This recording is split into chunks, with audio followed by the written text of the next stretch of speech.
The Steve Austin Show is brought to you free today by our friends at BetOnline.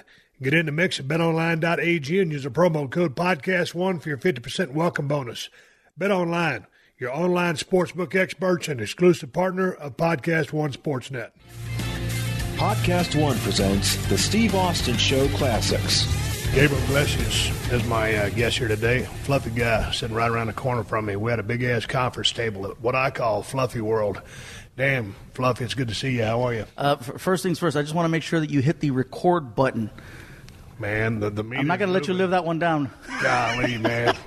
Y'all know what happened last time Fluffy came to the house. Look at that. See, it's recording. Okay, I'm looking at it. Is good. It I says got the sound external is mics good. going. It's Everything recording. seems like it's going Okay. good. I could have done a check 1, 2, check 1, 2, but hey, you give me a little bit of I appreciate you giving me some grief because I deserved it. Man, that look I had on my face, and then I gave you the bad news that I had the pause button pushed, and the look on your eyes, and you just gave me another hour. Brother, you were beyond a Call of Duty. I love the fact that it took you the whole hour to realize, And the thing about it was, that stuff, and we're rolling family friendly here today, but that stuff was just so off the chart comedy gold, and you can't recreate it. You can't. We didn't.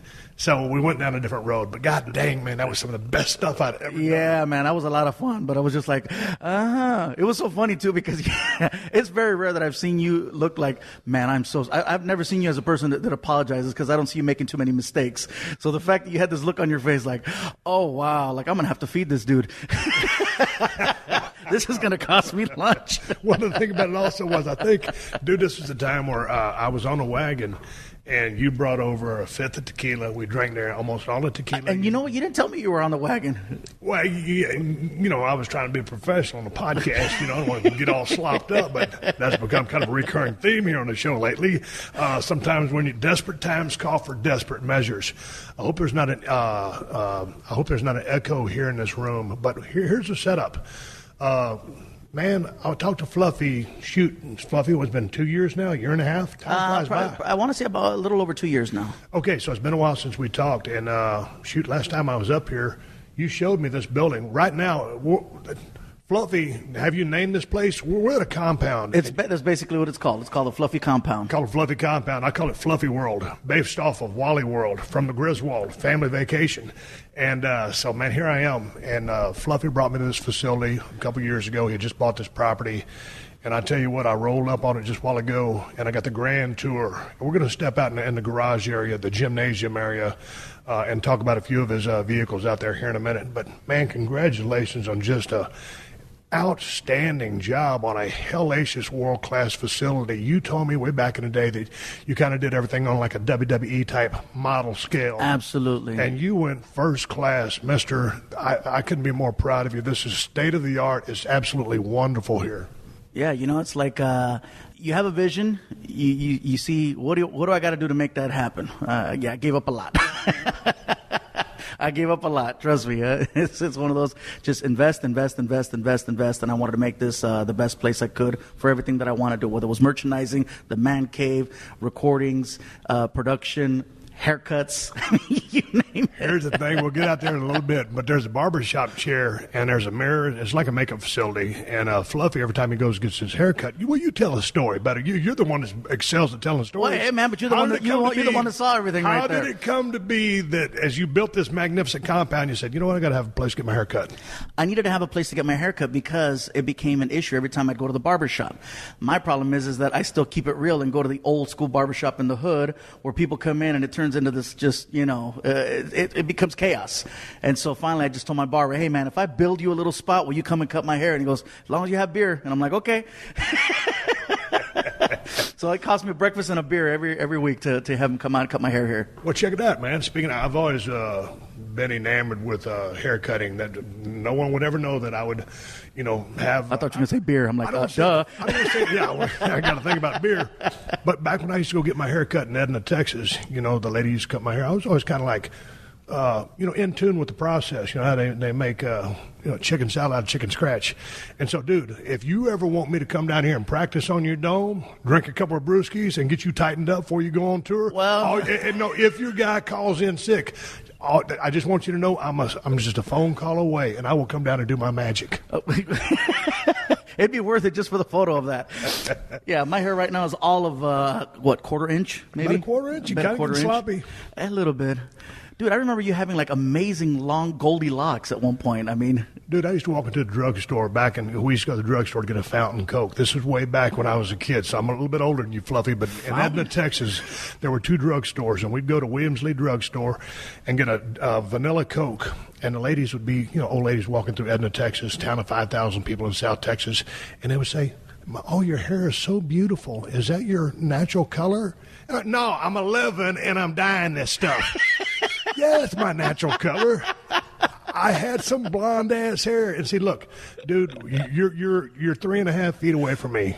You see some eyebrows on me?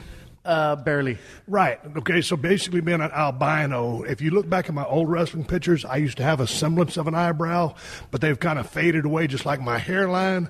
So anyway, back in the day, man, I had the prettiest hair in the world. But the good Lord... You were one of the Hollywood blondes, man. But dude, the good Lord just didn't give me a lifetime guarantee on it. And it just migrated south, and I just started cutting it off. Turned out to be a good thing, but, it, yeah, it is what it is. At the time, I can really see why you need your own barber. Yeah, this thing is like a chia pet that didn't get enough water.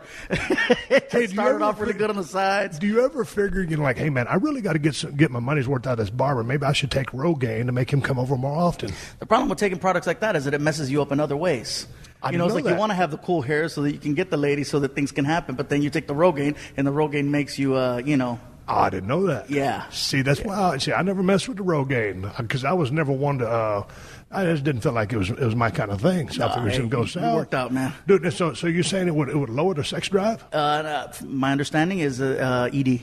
Oh no, ED is not a man's best friend. No, it's not. Yeah. What do you mean? I like Ed. No, Ed is cool. No. Yeah, Ed's a good guy. No, that ain't the Ed we talking about. Hey, so we're sitting here in this conference room, and there's 2, 4, 6, 8. There's 24 chairs around this table. And you got that many people coming here for a big conference? Management team, production team. You got to figure publicists, accountants, other comedians. So yeah, the room fills up. Sometimes we have people standing against the wall. Hey man, and then the room I just came in, was that more like just like a reception room? And you got your pool table, lounge. Little lounge. It's got the pool table, the couch, the kitchen. So if I want to entertain, like I've had Super Bowl parties here before, and it's really, really cool because, we utilize everything in that kitchen. Dude, I know you got a badass gym facility out there. So how you doing with the workouts? You look trimmer than last time I saw you. How you doing with the weight? I'm down probably from the last time you saw me about 20 pounds, which isn't much when you're still over 300. But I got my own gym facility over here. And again, that was the same situation as the barber station. Anytime I try to go to a gym, and yes, I have tried going to a gym, it always turns into a fluffy meet and greet, or they think it's a joke that I'm there. Oh, what are you doing here? Is there cameras? No, I'm here to really work out. And then if I'm using a piece of gym equipment, and there happens to be a piece of gym equipment that's next to it, like a treadmill that's broken, I'm the guy that broke it. I'm always, they give me that look like, oh, yeah. Really? Yeah, really. So to avoid that, I just said, you know what? I think I see myself needing a gym. And little by little, I put together a gym with all of my favorite equipment that I like using. So, man, how many days will you spend in a gymnasium when you're here at the compound? When I'm here, I'm home 3 to 4 days, so I'll do at least 3. All right, now what do you do for your workout? Just some circuit training stuff? Let's see. Mondays will be chest and triceps. Tuesdays will be shoulders, back, biceps, and then Wednesday will be legs. Now, you one of those cats that just hires a trainer, come here and crack a whip. Come on, Fluffy. Come on, Fluffy. One more rep, Fluffy. I used to, man, but she was brutal. You're fired. You pushed me too hard. I like taking my time. I mean, I know that you can't just take a 2 hours to work out. You gotta keep up the pace. But yeah, man, she was a little rough. Hey, let me ask you a question. As far as your fitness routine, and also trying to take care of yourself, because you're down 20 pounds, but your physicality works for you with what you do in comedy. No, it works for me. But you know what? If I lost another 100 pounds, it would still work. I don't always have to be the fluffy guy. I feel like I have enough material and just things in general to talk about that I don't need the big guy presence in order to pull it off. Yeah, because I was just sitting there thinking, if I grew my hair hair back, could I still be Stone Cold? But I was like, man, if Fluffy gets too buffy, you might kill your gimmick off. You'd be cutting bodybuilder jokes. You just said it right there. I'd be Buffy. From Fluffy to Buffy. That's the New York bestseller book in about 5 years. Dude, I'm telling you what, I'm here to solve problems and change lives. Hey, Fluffy, random question, serious. You need me to be a life coach for you? You know what? I'm offering my services. I don't offer my services. Too many people work with me here. You know, one of the things you told me a while back, and I give you credit, and not joking around, really like, okay, you told me one day, you said, you know what? You can't out-train a shitty diet. And I says, you know what? I got to find a way to get that written up on the wall. I remember you told me that just stuck with me. I'm like, man, you know, you're absolutely right. I can lift them weights all day long, man, but if I can't lift that Big Mac off my chest, it doesn't matter. Hey, let's talk about the road for a second. You've been busy looking on my computer. You got some dates coming up.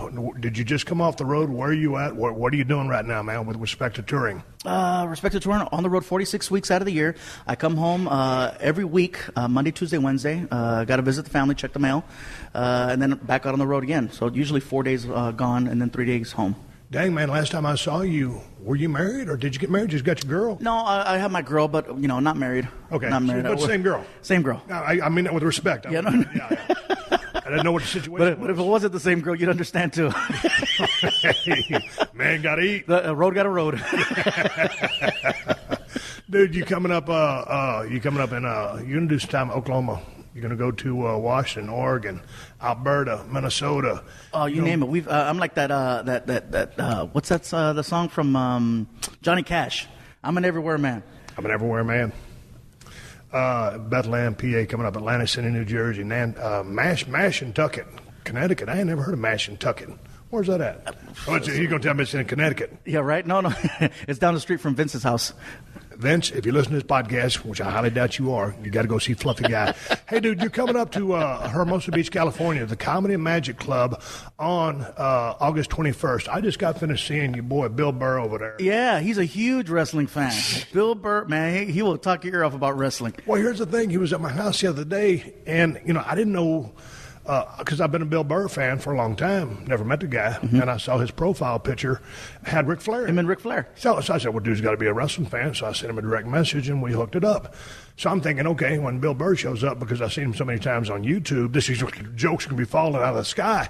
And when you talk to him, as you know the guy very well, he's a serious dude, regular cat. Now, he obviously can chop it up when he wants to, but I was just thinking, man, this guy's probably going to go off on a microphone, and, you know, I give him a couple of setups. But you found yourself talking a little bit more than him. Yeah, he was just Bill Burr. I mean that with respect, because, dude, he went over to the Comedy Magic Club the other night, and it was a whole different animal. He unleashed a can of whoop-ass on that crowd. Yeah, we just popped a top on a Diet Sunkist. I'm drinking a Diet Coke. That's right. Cheers, Fluffy. Here you go. Swig of Diet Coke. Yeah. I never thought I'd say that on this podcast, but I did. Dude, he got out there on that stage and just ripped the roof off that place. I was laughing my fool head off so damn hard, Fluffy, I thought it was going to explode. Bill Burr is one of the most underrated comics out there. He's so funny. His last two specials, they killed me. You can catch them on Netflix, by the way. Man, I was talking with him a little bit about coming up with new material, but I didn't get real far into it. Truth of the matter, when I talked to Bill, our oldest lab, we just put her down, and man, I was doing my best to have a conversation with the dude, but I was still not the greatest place in the world. Man, yeah. So hell, when I walked up, I was crying a while ago to Fluffy's. I'm kidding. So I wanted to ask him about material, and so since I didn't get enough info out of him, I'd like to ask you, with you being on the road as long as you've been now, and last time you were at my house, and we was drinking tequila and drinking beer and having a good time, and you had a designated driver. You've gotten off a lot of that material. Obviously, you'll re-hit some of it maybe if you want to, but what is the process for a guy like you? You have these endless stories, but when we're looking at this desk with all these chairs, do people help contribute material to your show? Is that all on you? It is all 100% on me. It is hard for somebody to write for me because these are all stories. They're not set up punch. They're not jokes. Like if I was going to come out and do a monologue talking about whatever's happening in the world of politics, then I would need help with stuff like that because I don't know how to write a monologue like that. I just know how to tell stories. So I talk about whatever is inspiring me or frustrating me the most at that time. So right now I'm talking a lot about my son and how he graduated from high school, but he still doesn't know what he wants to do with his life. And so it's that whole like, okay, people can relate to that. You know, you want to get your kids going, you want them to do something, but they still don't have a clue. And so I'm dealing with that, and I'm dealing with his mom giving me a hard time because she thinks I'm bullying him right now. And I'm like, I'm not bullying him. I'm preparing him for life. And so it's one of those, it's like, I'll go out there and I'll tell these stories and people connect with it. So you've already then, if he just graduated from high school, I would imagine that at the age when he knew more than you did was about the 12 to 15-year mark? That was probably his best time, yeah. I think reality has set in, and the only reason he goes out of the house is because of Pokemon Go. So, Dude, explain the Pokemon Go thing to me, because just in San Diego a couple weeks ago, I was reading my computer page. A couple cats fell off a bluff in San Diego. One fell 50 feet, the other fell 80 feet. And then another dude walked into a car. First of all, tell me exactly what Pokemon Go is, and WTF is it with this game and people? I'm just not a video game guy, but since you're of the younger generation, break us down I can understand. I'm barely able to understand it. You got your phone. You basically take the video game from the house, and now you got it with you on your hand, and you go out there. Imagine a GPS with an actual video game on that GPS. So you're really looking at the road. You know, it really is your surroundings. It's not just some fake fantasy world. That's what it does, it makes your surroundings part of the game. And so that's why some people, they get so involved with it, and they just figure, you know what, as long as I stay on the magical road that's on my palm, I'm going to be okay. But sometimes, there might be a cliff. Sometimes there might be a car. Sometimes there might be, there's people that have been robbed because they weren't looking up and they're just walking around aimlessly looking for these Pokemon that are hiding. Come to find out they didn't find Pokemon. They found Cracky Man. They found Dopey Man. They found all these other guys. Dude, I was reading about a couple of guys on the streets of Los Angeles just the other day, and they were not in the greatest neighborhood in the world. It was the neighborhood they're from. They were playing Pokemon Go, and they got jumped by a dude with a gun. Yeah. And luckily, one of the cats, and I always tell everybody, you always got to have a pocket knife.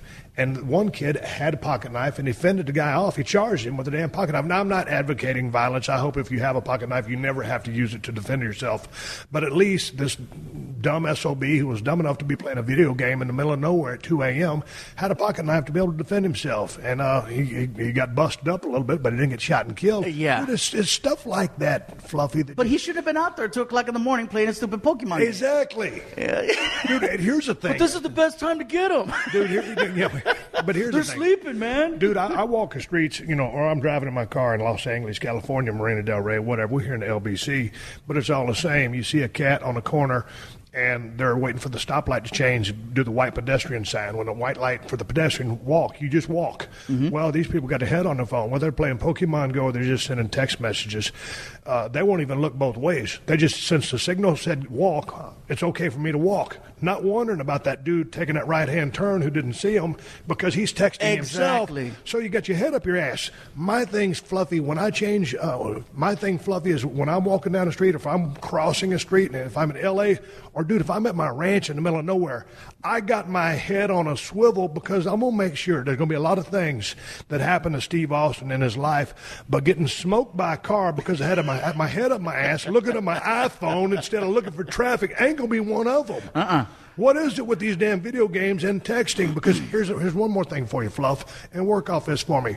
You can go to a restaurant, a man and his girl, or his wife, or whatever, sitting across the table, the sushi place I go to, they're both on their phones. They ain't say a damn word to each other. Or if you watch someone when they're riding down the road and watch a shotgun passenger, the person in the passenger seat, for those people that don't know about the shotgun seat inside a car. Everybody's on their damn phone. Is it just too much technology? Am I too old? Help me out. Help me. Would you be my life coach for a couple of minutes and just talk me down off this ledge? I've stood up on the table. I'm about to jump head first on this floor unless Fluffy talks me down. I gotta try to talk you down, Steve. I just feel that, you know what? Age is definitely starting to catch up because it's one of those where I'm getting frustrated. It's the same thing with my kid. You mentioned crossing the street. He's always either texting or he's got his earphones on, and he'd rather follow whoever's walking. And I go, what if they get hit by a car? I go, that means you're going to get hit by a car too because you decided to follow them. And the same thing goes with the cell phones. It's like he's always on the phone. We're in the house, he's on the phone. We're in the car, he's on the phone. I'm trying to talk to him, he's on the phone. And so it's like, okay, do I make him put the phone down and then have him resent me because he can't get to his crack? Because that's what happens. I try to talk to him, he doesn't want to have a regular conversation. I'm better off texting him at this point. And that's the way it is with a lot of people. Texting is the new drunk driving. Or talking to them about whatever it is that they're trying to get into. So, for example, if he's playing Pokemon Go, the only reason why I want to get into Pokemon Go is so I could have a conversation with my son. Don't get me wrong. We're not talking about the birds and bees. We're talking about him trying to find Snorlax, which is one of the characters. And I'm like, oh, yeah, well, my friend found him. Really? Where'd you find him? So then we have this conversation about where he found him. But at least we're talking versus him just staring at me and me trying to tell him about life and why he hasn't decided to find a job. Is there any other pet peeves that you have that are going on right now with respect to what's going on in the world? Is it just me that's just kind of walking on a razor's edge like, Jesus Christ, what's wrong with everybody? You know what? It's so tense out there right now. I mean, every city I've gone to for the last month now has been a city that's had a lot of issues. I mean, I was in Orlando a couple weeks ago, and they still haven't recovered from that. But think about how much chaos has happened since then.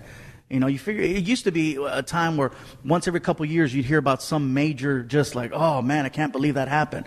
And now it's like it's happening every week. And it's one of those where, you know, even I'm getting paranoid. You know, I go to a club or go to a theater, and now I have to say, can we add metal detectors? Can we do this and that? Just so that I can have the peace of mind because, you know, who knows? Maybe somebody wants to make a name for themselves, or maybe somebody just doesn't want people happy that day. So, oh, yeah, the best way to do that is go out there and take out the fluffy guy. You know, I don't have to have a good aim. I just got to point forward, right? He's only down 20 pounds. I can get him. It's getting harder though. The traveling is getting harder. Airport security is getting harder. Just going places in general. You know, there's so much tension out there right now, and it almost makes me want to stay home. You're listening to another classic episode of the Steve Austin Show, only on PodcastOne. Check it out, car lovers. Car waxes have really come a long way. Just last year, Meguiar's introduced their hybrid ceramic spray wax. With this bright blue bottle, you can't miss it. Its advanced SiO2 hybrid technology delivers ceramic wax protection and durability far beyond traditional wax. And it's incredibly easy to use. Simply wash your car, spray on Meguiar's hybrid ceramic spray wax, then just rinse off for extreme water-beating action. No rubbing, no curing, buffing, and the best part? No mess. I'm told the product has been flying off the shelves. And this year, knowing some prefer a more traditional style of application, Meguiar's has launched their liquid version, Meguiar's Hybrid Ceramic Liquid Wax. Long-lasting ceramic protection and an easy-to-use wax. Seals the paint for long-lasting protection against the elements. And also delivers the same extreme water-beating action. Easy to use, applies just like a traditional liquid wax with no wax residue. Meguiar's also launched a hybrid ceramic spray detailer for in-between boosted maintenance. This removes contaminants like dust, fingerprints, or those pesky bird droppings, boosts gloss, and enhances protection in a flash. And it also contains SiO2 hybrid ceramic protection. Achieve that just wash look by gently removing fresh contaminants between regular washes before they have the chance to bond. Meguiar's has a hybrid ceramic solution for everyone. For incredible water beating, protection, and durability beyond traditional wax, check out Meguiar's. It's ceramic made easy. Meguiar's. Hey, you just said you was on the road 46 days out of the year. 46 weeks out of 52. Yeah. Dude, how many days does that turn into performing? I want to say about a little over, or like right around 200. Right around 200. And sometimes we have multiple shows. Right. In a day, you have two shows. So when you do one of your shows, you got a guy or two open for you? I have 3 openers. 3 openers. 4 openers. Now, how do you go about selecting these guys or gals? I've known these comics forever. My MC is a guy named Martin Moreno. He's been my MC for as long as I can remember. I think we've known each other 19 years. This is my 20th year now as a comic. Another guy named Rick Gutierrez from San Antonio, Texas, and another guy named Alfred Robles here from the LA area. So all of a sudden, Fluffy's going to go on tour. Everybody would just fly in, and would we all get on a bus at that point, or is it always flying, or what? I like traveling in groups, so we'll all meet. We'll either meet here at the compound and then head over to the airport, or we'll meet at the airport and then from there fly out and then meet up with the tour bus. We get in the tour bus and then we just go. Do the show, get on the bus, go to the next town, and repeat. Dude, how's life on the road for you? I mean, at this stage of the game, where you're at, as high profile as you are, as successful as you've been, you've got a real head of momentum going for you. Back in our days, I mean, in the wrestling world, man, it was party central. How old are you now? I just turned 40 last week. I was thinking 38. So Thank you're you. right in that pocket. What is life on the road now for Fluffy, the mature Fluffy? Because I remember a couple of years talking to you. You were sending me some texts. You were sending me some text messages trying to get me back in the ring. I want to say you was drinking tequila. This was the best sales pitch I'd heard in years. Oh, I don't man, know what you remember that? I was so lit. I got really, really drunk. I forget what I was drinking, but I was in Florida. I remember that much. And I says, you know what? I know how we can kill the next WrestleMania. And I started texting you, and I started saying, you know what? You need to go on TV and challenge CM Punk to come back. The two of you can have WrestleMania. And I mean, I bet you I could find that text.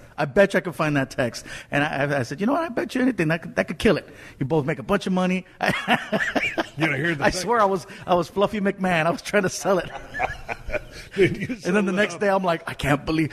What's sad is that all my friends in the car are like, that's awesome. You should tell him. That would make a killing. That would be awesome. And so of course peer pressure and Tequila said, yeah, let me send you those text messages.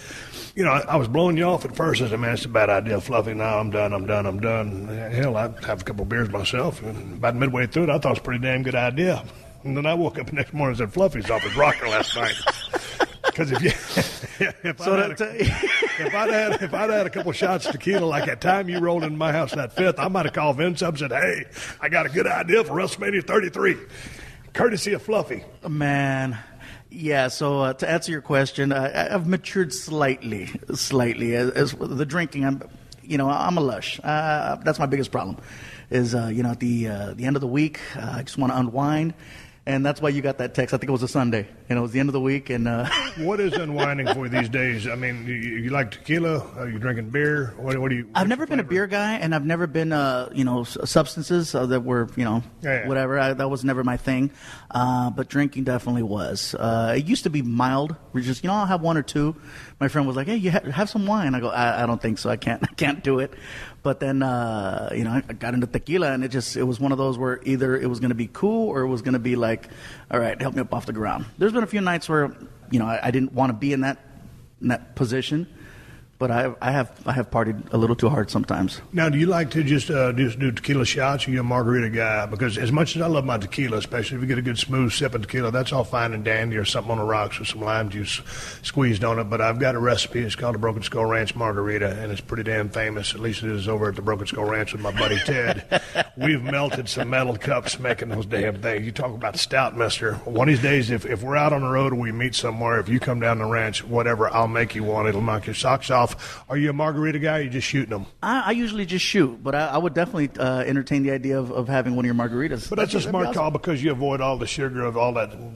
Because the mix is where you get the sugar from. The tequila in and of itself is not like a calorie bomb. Because, dude, I'm very in tune with the calories I'm taking in while trying to get said buzz. Because I know if I get enough buzz, there's going to be a munchy session after said buzz. All right, I'm hanging from a light right now. Talk me down, Fluffy. Get off the light, Steve. Hey, tell me about this. I watched Bill Burr rock the house for an hour and 15 minutes. It might have went a little bit longer than that. And Jason Lawhead opened for him. He did a great job for 30 minutes. And then Bill went up there and just fucking crushed it. And when I went back and talked to him, Kristen and myself went back there and we were just shooting a breeze with him. And he was kind of just talking about his set. And, we had laughed so hard, really, our sides hurt. And we were telling him some of the stuff that we liked in particular. But he was already almost like to, ground zero again. Now, for me, he was back down from being on stage. Yeah. But for me, my question to you, because I wanted to give you that, and me coming out of the ring, dude, I was on fire, and that fire continued into my drinking sessions. So how high are you? And that's exactly thank you. You get off that stage, the level of adrenaline, you got all these people, and they're chanting, they're excited, they're clapping, they're roaring, they want you to come back, and you're like, oh, it's such a rush, and then you get off, and now you're sitting in a dressing room by yourself, and you're looking at the walls, and it's quiet. And you're like, man, this really sucks. I was just like, it was on such a high level, and now it's silence. And sometimes you need to feel that you need noise in there. And you crack a bottle and you have a drink, you get that little fuzzy feeling. You're like, okay, all right, it's a little bit of where I was, but it's not where I was. Right. And then sometimes you want to chase that little dragon, man, and. But for me, it's just, you just got to come down and, man, to go from an extreme high and then you get a return, kind of start coming down. But it's like you just want to get into a different space. So therein, lift the spirits with a little buzz. So it's one of those where you want to try to maintain as much of it as you can, but sometimes you can't. And not to say that every night I drink, but sometimes you just you're coming down and your head does have to change a little bit, because if not, you're just gonna still be all amped up. And man, yeah, did you see that? It was cool. And then it does. So I've seen Bill Burr perform a few times, and then seen him after the show. And there's been some times where he's still all, jacked up from the stage, and he's still excited and pumped up. And then there's other times where, like the way you saw him, where he's a lot more relaxed, and now he's coming down. He's just trying to, get back to where he was before he went up on stage. So take me back to when you started, because obviously, dude, were you the high school? Were you the class clown, or? I used to open for the clown. Okay. No, I'm kidding. Fluffy crushes it. No, I was actually very, very quiet. I was very, very quiet all through school. Were you a straight A student? What kind of student? No. I was smart enough to know what I needed to do in order to graduate, and so I did just enough so that I could just have free time for myself. And it was one of those. My mom says, "I know you're not dumb, mijo. You're not, because you're pulling this off." And I'm like, "Well, yeah, Ma." I go, "You don't want A's?" I go, I could care less.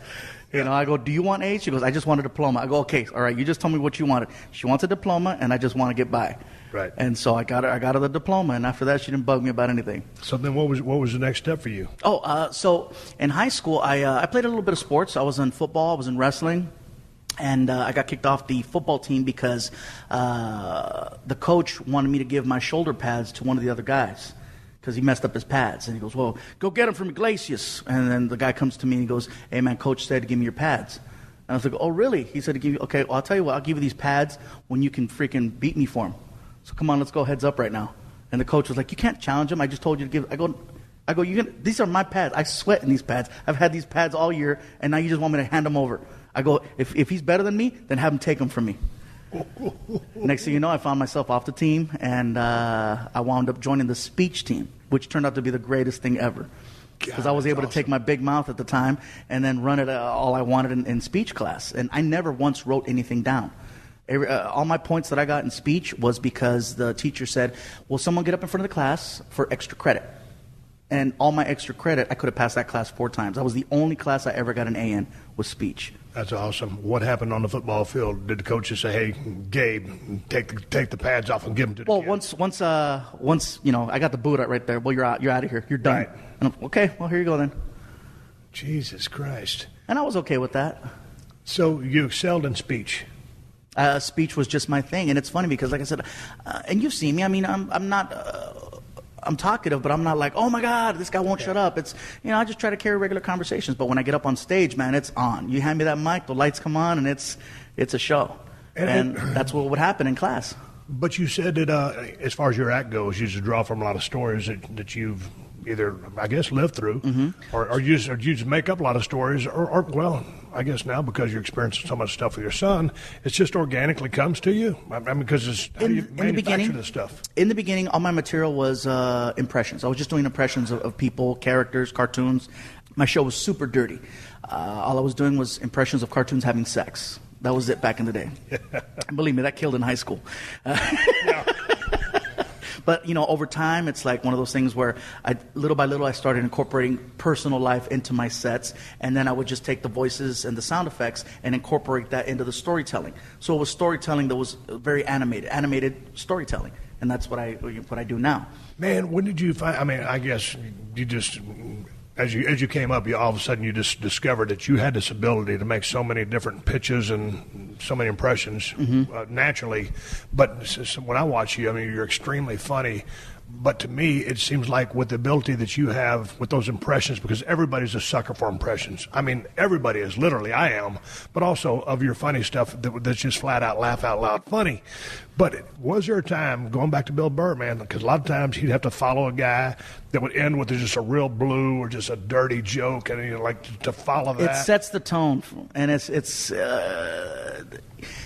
there's certain comics that we don't like following if that's not your thing. If you're a really dirty act, you got no problem following a really dirty act because you're just riding that wave of okay, this has been the tone. But if you're like a clean comic who doesn't cuss, and then you got to try to follow a dirty comic, it's a little challenging. You really got to bring it. Now, if you're, let's say, a comic who just does monologue, you don't really do voices and characters, you just joke, and you got to follow, let's say, a guitar act. Somebody who just went up there and was singing songs, and all he does is take old songs and make them funny. Kind of puts that little twist on it, kind of a Weird Al style. Then that's kind of hard to follow as well because people are just heard a musical act, and now you got to try to be funny with just words. So there's certain things that it's hard to follow. But have you ever been out there? Because I've done this. I wouldn't say a million times, but a lot of times. I mean, you go out there in front of a crowd in a wrestling business, and man, you just stink the joint out. You just can't get them off their feet. You can't get them engaged in the audience, and you're working with a quality guy, and you're just not buying.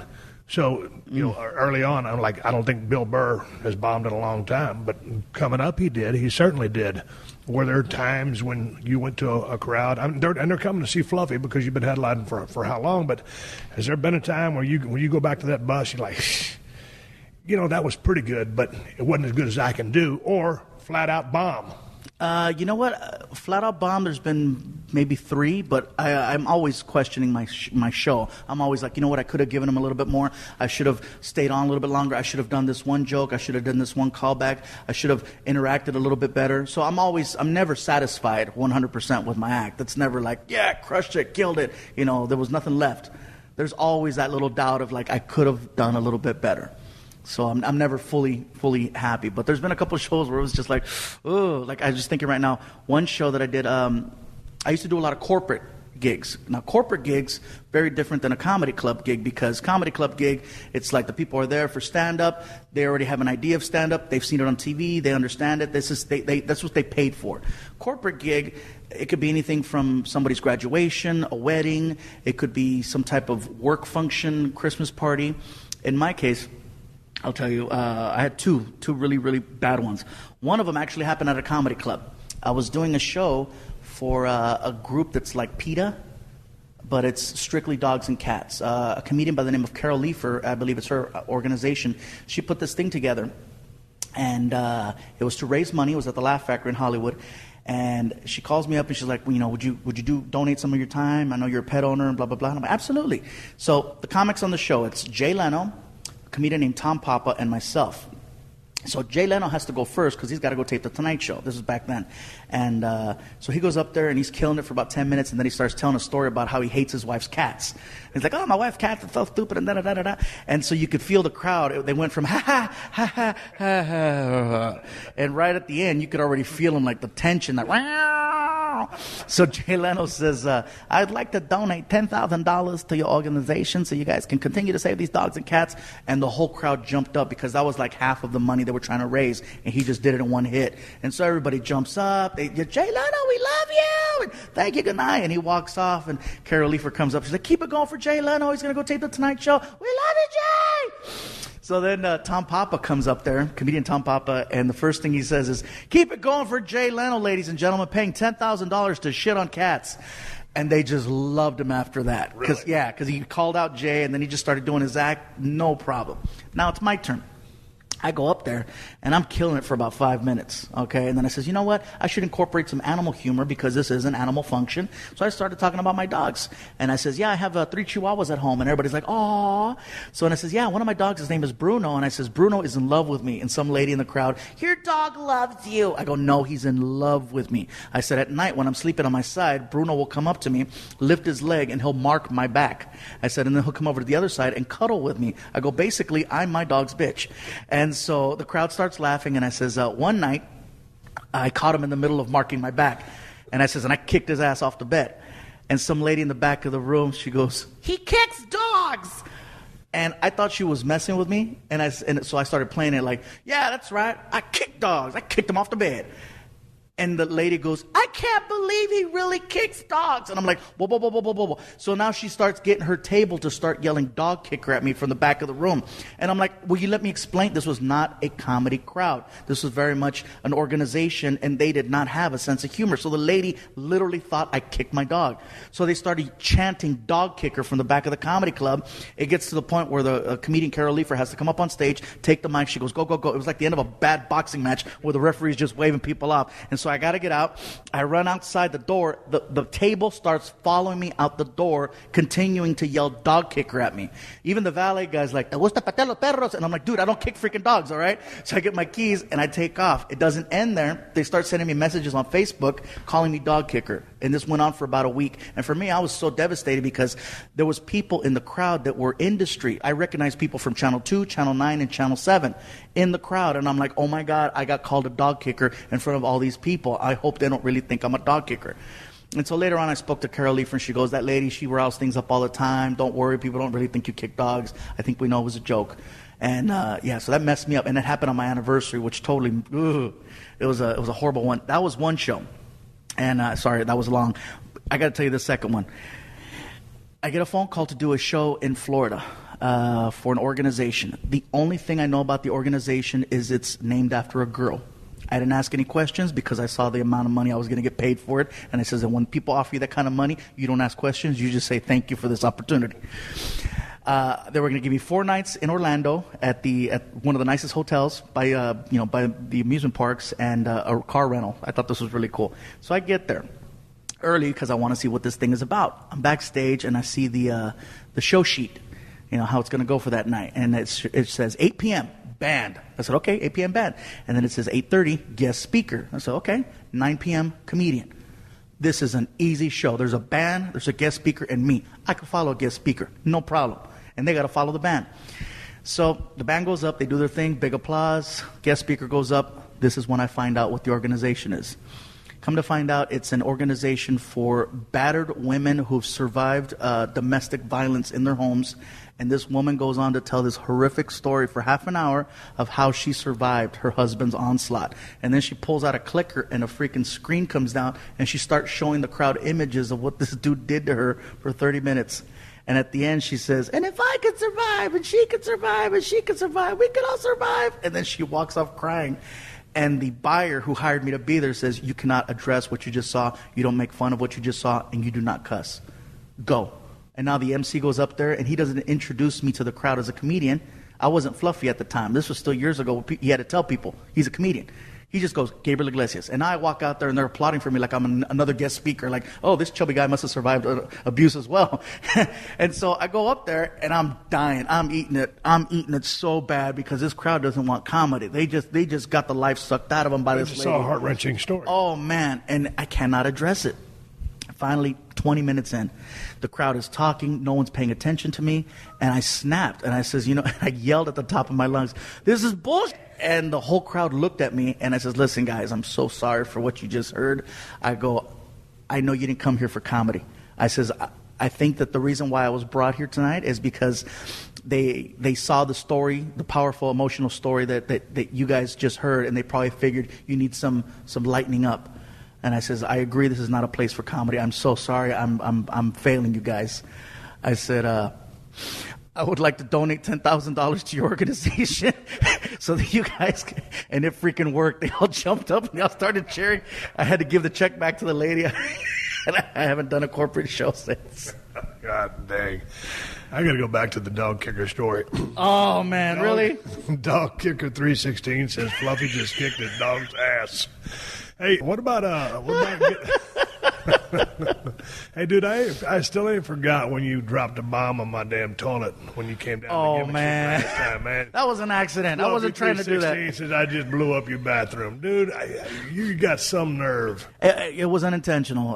For everybody listening, let me just say right now, you got to figure we were drinking a lot, and I had to go number one, and that's really the case. I really had to go, and I asked Steve. I says, "Hey, can I use your restroom?" And the first thing you say is, "Number one or number two?" I go, "Just number one." Okay, you can use this one right here. Okay, cool. And so I'm in there, and, nature had a different plan right around the 15-second mark. And I'm like, there's no way I'm going to make it out of here without freaking dropping deuces. And so I tried to take the quickest dump of my life. And Steve is standing outside the door, and you're just like, "Hey, Fluffy, you're taking a dump in there." Oh, my God. I felt terrible. I was buzzed, though, so it was kind of funny. Dude, you didn't drop a deuce. You dumped a quattro. Hey, you spoke a little bit of Spanish a while ago. Do you speak fluent Spanish? I do now, but it took a lot of practice, and it took me dating women that only spoke Spanish. Also meeting parents and doing a lot of Spanish interviews. So when I started doing, guest roles on movies and stuff like that, they send you out to go do those press junkets. And they see the face, and they're like, "Well, can you do Telemundo, Univision?" I'm like, "I'd rather not." And they're like, "Well, no one else is available," and they would give you prime position if you did them. And so I got myself a coach, and I started learning how to do interviews in Spanish. And I figured as long as I knew how to talk about myself, and it was repetition, because you just go into different channels and different radio stations, and you're saying the same thing multiple times. So eventually you get good at it.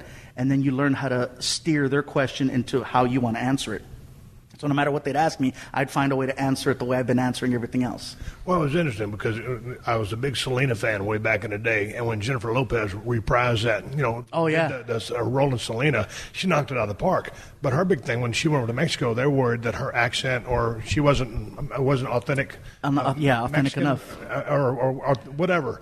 They were concerned. The word is pocho. Pocho means you're of Latin descent, but you're very Americanized. Right. And so, so of course, when one of us goes, like, let's say if I was to go back to Mexico, they'd look at me and that pocho, you grew up American. But she was so charismatic, and they just loved her so much. She got over big. The question I was going to ask, with you speaking Spanish, do you tour over there in Mexico? Oh, no. I don't have that Selena quality. You damn sure ain't as pretty as she was. Hey, man, I see you looking at me. Hey, well, I've had one Diet Coke. One Diet Coke to the head. Cut him off. Comedy's very different in Spanish than it is in English. In Spanish, it's one long story with a huge punchline at the end. And I can't do that, man. I have to have a laugh every 15 to 20 seconds. Otherwise, I'm bombing. So by the way that they perform over there, I could not do that. So dude, work with me on that, because that's like running a high spot, in a match. You're doing something to elicit a response from the crowd. So you're gauging that crowd. You're feeling them the whole time. And if you ain't popping them, you think you're losing them. Exactly. That's exactly what's going on right there. But so you always have that big payoff at the end, because that's a payoff. That is the payoff. But it's one of those, though, you want to make sure that they're constantly with you. So them, even if it's chuckles, at least they're still in that same, okay, they're right there with me. They're right there with me. But when you hear silence, you're like, you don't know. Are they still with you? Are they really focused? Or have they just tuned out and now they're freaking playing Pokemon Go? Right. So. But performing in Spanish is just, it's very challenging. And then I have to translate in my head and then say it. And it's challenging. It really is. Yeah, I mean, a lot of the stuff doesn't you're translate. multitasking right then. Are there any famous stand-up comedians that just work Mexico? There's a couple. Eugenio, I want to say his name is Eugenio Valdez, I think is his name, Valdez. He did a movie called Instructions Not Included. There was about a father and his little girl, and the little girl was sick, and it was the film was actually in English and Spanish. It was in both languages. But he's a big comic in Mexico.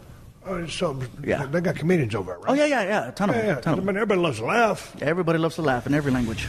You're listening to another classic episode of The Steve Austin Show, only on PodcastOne. Sports keep coming back, so does your chance to bet on them with our exclusive wagering partner, BetOnline. Major League Baseball will finally start this weekend as it's in full swing, and there's no shortage of ways to get in on the action. BetOnline has all the odds, futures, and props for you to bet on. On the entertainment side, Floyd Money Mayweather joins the BetOnline team in a segment called The Ice is Right, as he talks about his jewelry and gives you the chance to win some great prizes and bet on the cost of his bling. Visit betonline.ag today to check out all the odds and up-to-date sports news.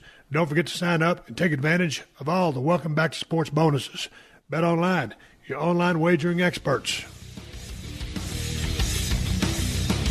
Hey, man, let's shift gears for a second because I'm fixing to ride up and go over and talk to another cat. But, man, I want to talk to you more about your compound here. When I rolled up, man, I came in here, and it was like a new car parking lot. You have the most insane VW bus collection I've ever seen. There's, give or take, 14 buses out there.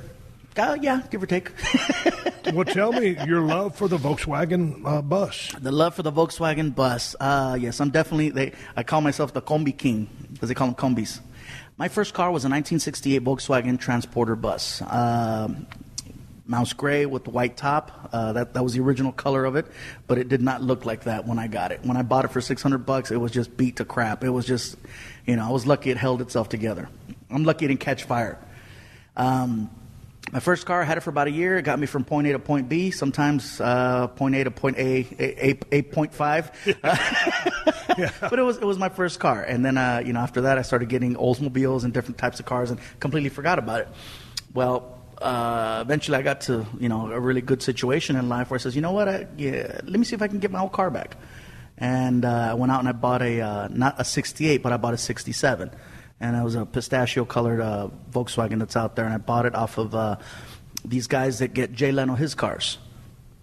Next thing you know, Jay Leno finds out that I bought that car, asked me to be on his show. I take the show there, and I was inspired by his car collection. The man owns like 250 cars, and it's just it's a museum. And I says, wow, that's awesome.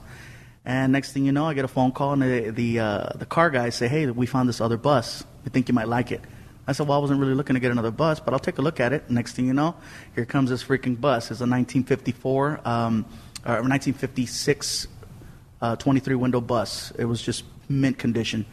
And I was like, wow. And I told the guys, well, if you see something else that's this nice, let me know. They brought me 3 more cars. And then they brought me 4 cars. And then they brought me 5 cars. And now there's almost 20 out there. So explain to me the different kind of front end, because you were telling me that the difference between the 2 buses out there, or the mini buses out there, but the front end. Yeah, the Widow's Peak. Widow's Peak. The original Volkswagen bus came out in 1949. It was a 1949 model, came out in 1950. And since then, I think they stopped making them in the late 90s. The Westphalias, and they totally look different, but I've always had this fascination with them. So I says, if they were nice and I could drive them and enjoy them, then I would just keep getting them if I had the space for them. Plus, they're all investments. Every single bus that's out there has held its value and is actually worth a little bit more. So my accountant hasn't given me grief over it. Okay, now tell me about the VW Bugs out there, because you've got a couple of ones that are pretty special. I have 3 Volkswagen Beetles, Bugs, whatever you want to call them. One of them is a 1950 Hofmann edition. Hoffman was the first guy to bring Volkswagen Beetles to the United States. The Beetle is a lot older than 1950, but 1950 was the first year that they were released in the United States.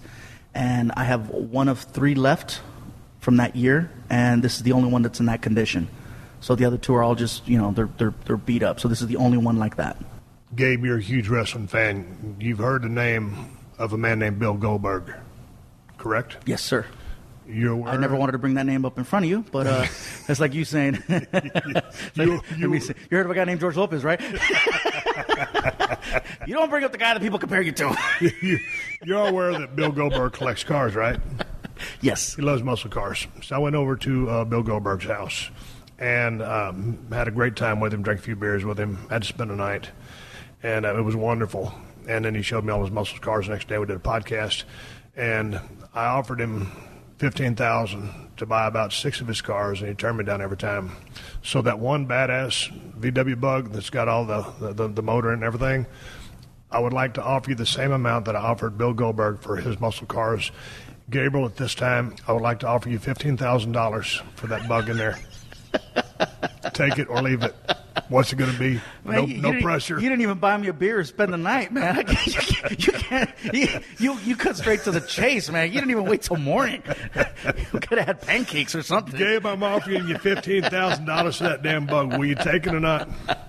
I don't think I could do it, man. God dang it, dude. Yeah, that's just a stereo system that's in it. That is okay. I'm a little flabbergasted. I don't know. I was going to have to go deeper into the well, but I'm going. Gabe, I'm going to offer you $16,500 for that bug out there. This bug is worth a lot of money. Folks. When did this turn into Pawn Stars, man? Let me just give you a side note. Gabe, this is my final offer. $17,250. Cash. You know what? Cash. Are you going to say no again? I think I'm going to have to. This is a very valuable bug. I'm just messing with you. If you had to pick only one car out of there, or one van and one bug, which would it be? Okay, so if this building went ablaze and I could only pull one bug and one bus out, I'd have to pull the 1950 out just because it's historic, and that it'd be a shame to see that one go. The other ones you can replace those. Not that one. So that would definitely be one of them.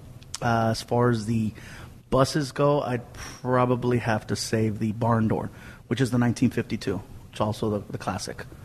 Okay, you also got you have a Tesla, and you bought that car last time you were at my house, and you got it from a friend of yours. How many miles you put on that thing since you bought it? I've probably put 2,000 miles on it since the last time. Jesus Christ, you don't even drive it. You love that car. You want to sell that car? I will give you right now $15,000 for that Tesla. Will you take it? I don't know, man. I got to think about that. God dang it, Gabe. Son of a gun. Hey, I love how when you got out of your car, you saw the car chargers, and you're like, look at that gimmick right there. Hey, let me tell you something. When I rolled up in this compound, like I said, it's world class. Fluffy did it the right way. I rolled up, and, man, he's got these charging stations because he has a Tesla, which is an electric car. Do you have another electric car? No, but I have guests that come over that have their electric cars, and I let them Dude, I mean, like, who was thoughtful enough to be able to put some charging stations out there in their parking lot? I mean, that's pretty badass. Mm-hmm. Now, I know how tight you are. Do you charge them for the electricity? Or are those hooked? You're running solar over here. This thing is 100% solar powered. This building, everything, the outlet that you plugged into earlier, everything's all solar powered. I'd like to offer you $15,000 for those solar panels.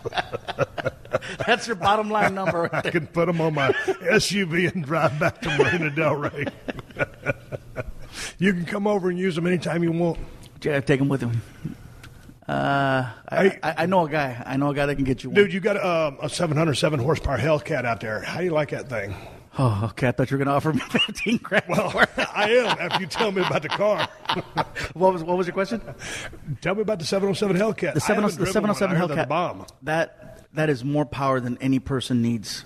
Seriously, on your street, it's so much power. You tap that pedal and you put your ass in the back of that seat. But how does it compare to the launch of that Tesla? Because remember, you took me on a ride before you left. I mean, that thing will throw you back. And of course, when you think of an electric car, you just don't think that they can possess the kind of torque they do. But they do. You get that initial pull from the Tesla, but you got to figure side by side, the Hellcat will not only catch up to the Tesla, but blow it out of the water. I mean, it'll eventually just smoke it. So, how many miles on that thing? A little less than 1,000. Man, 1,000 miles, 707 Hellcat, 707 minus 707 horsepower divided by 15. Go ahead. I know you're not going to take $15,000. So I'm not even going to try to buy the Hellcat. You want to borrow it? All right, I'll make an offer on the Hellcat. You put me up to this. I'm going to offer you $22,000 for that car right now. You know what's funny is I actually thought about it for the simple fact that car scares me.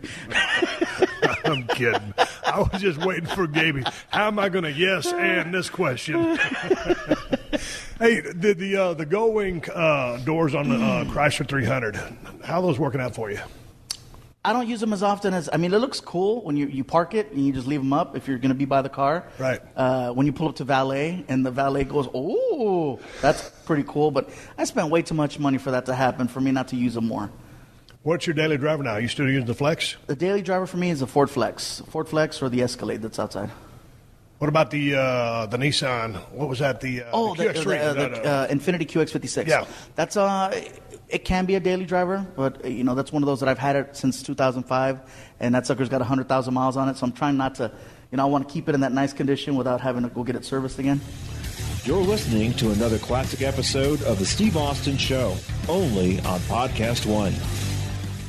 Did you know that right now Geico is offering an extra 15% credit on car, motorcycle, and RV policies? That's 15% on top of the money Geico could already save you. So what are you waiting for? Your dog to make you breakfast in bed? With Belgian waffles and a fresh fruit compote? As nice as that sounds, that's probably never going to happen. But at least there's never been a better time to switch to Geico.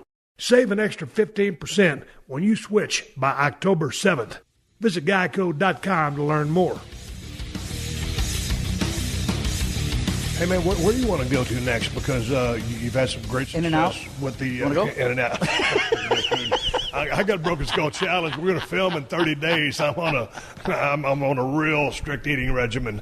The Magic Mike series of movies. You were in XXL, in both right? of them, yeah. Both the first one and the second one. So you got more stuff on the big screen coming up, or you got any forays in the television? What's next, or the trajectory for where Gabe wants to go? Well, there's a few things that are going on, and one of which I actually wanted to talk to you about. I have some animated films that are coming out pretty soon. I got a movie that I did called El Americano, produced by Edward James Olmos. It's coming out, and I know he did American Me, but this is definitely not nowhere near in that vein. This is a kid's movie. I also did a movie called The Nut Job Part 2. There's obviously a first one. I was in that one as well, and I know that sounds like an adult film, but it's actually a kid movie. I also did Ice Age. I was in the recent Ice Age one. Trying to think. Y'all filmed that in Antarctica, right? Yeah. See what he did there? See what he did there, folks? Animated Antarctica. Yeah, Antarctica. We were there, man. It happened. Yeah, froze his ass off. Go ahead. Yeah. But also I have a show that I'm not sure if you're aware of. I have a show called Fluffy Breaks Even, which is a food fitness comedy show. So here's how it works. We're always on the road. I'm always hanging out with my friends. We're always on the bus. We're always trying to find a restaurant to go eat at, okay? So the goal is, let's go find a great restaurant to eat at, have a good time, figure out how many calories we just consumed, and then the next day we figure out what kind of a workout do we got to do to burn that off. So it's that whole concept of what goes up must come down, Fluffy Breaks Even. Ah. And so every week we find a new restaurant, and every week we find a new type of workout. So in the past we've worked out with we've done CrossFit, we've done boxing, we've done wrestling, we've done yoga with DDP, we've done many different types of activities in order to break even. So I thought about okay, wouldn't it be cool to maybe, let's say, go out and have a really good barbecue somewhere, or a Mexican restaurant, something like that, and then maybe break even doing the Broken Skull Challenge. Dude. And here's where the comedy comes in. Is most of the time we're not qualified to be participating in certain physical activities. That's where the humor comes in. I'll give you $15,000 to run the Broken Skull Challenge, the Skullbuster. I've seen that before. I don't know how far I could get through it. I'd try it. Dude, I mean, that would be the dude. This is bigger than WrestleMania 33. Oh, stop it. You and me, side by side, at the backbreaker, 70-pound log on our shoulders. They say go, and off we run. Across the Skullbuster, first side-by-side competition in the history of the Broken Skull Challenge. This could be, damn, we put up a stadium. Maybe we move the set to, where's Southern California play? Or the Rose Bowl? Rose Bowl, that's it. What was I thinking? Rose Bowl. This is big enough to pack in the Rose Bowl. Steve Austin versus Gabriel Iglesias, fluffy guy, and a head-to-head Skullbuster challenge at the Rose Bowl. Jesus Christ, I smell money. You in? You know what? I would do it. Hey man, I'm easy. I'm easy like that. I mean, if physically, I will go until I can't go. No. That's what I tell my girl every night. I'll just, hey, you know what? I can promise you the world, but I'll just give you what I can. I got a sweat towel and I got a bottle of water. If I make it past the 5-minute mark, chances are I'm not. But if I do, I got the sweat rag and a bottle of water right there. Gatorade in case my electrolytes are depleting. There you go. Potassium tablet. Every now and then I eat a banana if I need it real quick. You got to be ready. But I've seen your show. I love your show. I think it's awesome, and I would actually train just for that show. But I would need, give me at least 3 months to get come out there and co-host it with me. I can do that too, but hey man, if you're really offering that $15,000, now's the time to freaking make it happen. So this as we speak now, more stuff on the big screen. Yes. Well, the TV show we got renewed for a season 3, so we're going to be doing season 3 beginning January. And that's Fluffy Breaks Even. Fluffy Breaks Even. Dude, where is that? What television station? The network Fuse. It used to be Nuvo. Fuse TV. Fuse TV. So it's I want to say it's on Thursdays. I think now they just replay the hell out of it. Right. So, which I got no problem with. It's on all day long. I'm good with it. But that's on the horizon. I taped my pilot for a sitcom. It didn't get picked up, but it got really good reviews, so we might try again. Dude, that's a tough market to break into. That's a lot of work. That's a lot of work. I'd rather stay on the road.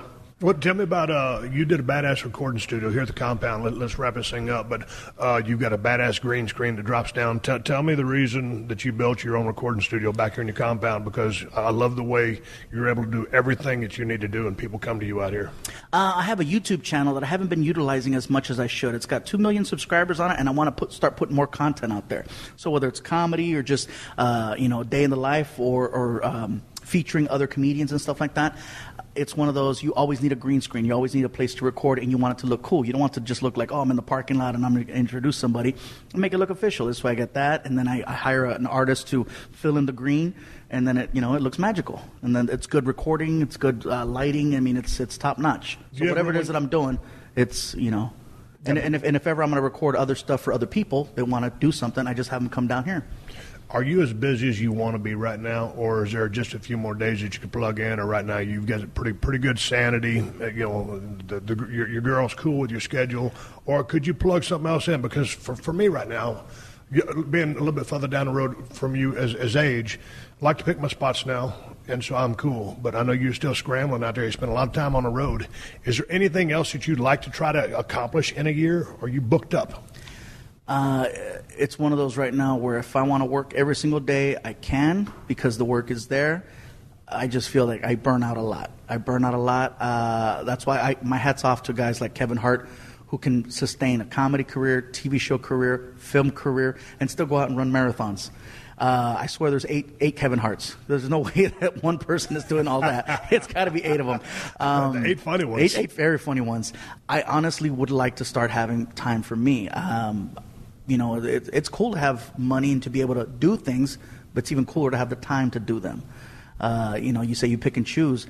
It's very rare that I can go take a vacation or that I really want to take a vacation, because I'm going to go do what I do all week. Get on a plane, get on a bus, go get on a shuttle bus, go check into a hotel. The only difference is the location, but it's like I definitely would like to start enjoying my life more. Not to say that I don't love what I do, it's just that I do it for others more so than I do for myself.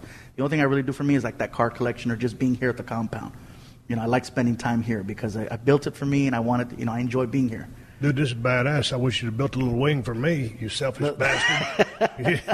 Your old buddy Stone Cold likes I showed you that little room with the air conditioning unit. I get your chair in there. It's a little room with a window unit in it. Yeah, thanks, I appreciate it.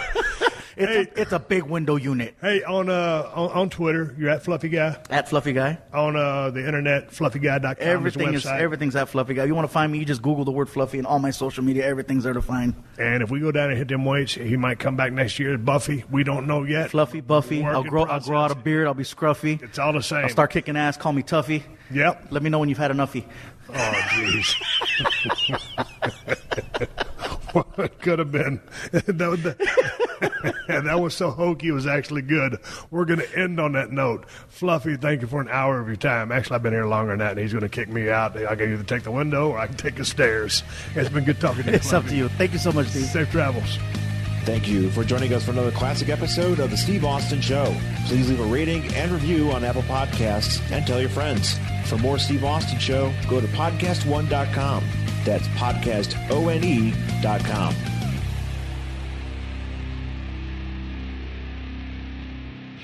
Coming to Live by Live Thursday, July 30th, Darius Rucker's Darius and Friends virtual concert benefiting St. Jude Children's Research Hospital.